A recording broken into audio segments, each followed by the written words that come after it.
New York میں Islamophobia اور hate crime کے واقعات ایک بار پھر بڑھنے لگے۔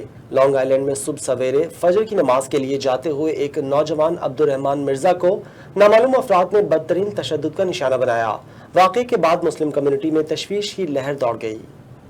لانگ آئی لینڈ کی سفک کاؤنٹی میں ایک مسلمان شخص عبدالرحمان مرزا فجر کی نماز کے لیے صبح 5:30 بجے کے قریب سیلڈن مسجد کی طرف جا رہا تھا کہ مبینہ طور پر اسے راستے میں کچھ نامعلوم افراد نے روکا اور پھر بری طرح مار پیٹ کر تشدد کا نشانہ بنایا اور جائے وقوع سے فرار ہو گئے۔ متاثرہ شخص نے اپنے ساتھ پیش آئے ہوئے واقعے سے متعلق جب اطلاع دی تو اس سے مسلم کمیونٹی میں تشویش کی لہر دوڑ گئی۔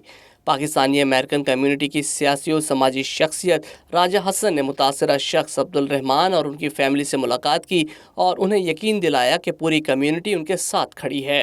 سفک کاؤنٹی پولیس ڈپارٹمنٹ کے 6 پریسنٹ کے ڈپٹی انسپکٹر اور کمانڈنگ آفیسر جوزف کنڈولف اس واقعے کی تفتیش کر رہے ہیں کہ آیا یہ واقعہ ہیٹ کرائم پر مبنی ہے یا اس کی کوئی اور وجہ ہے۔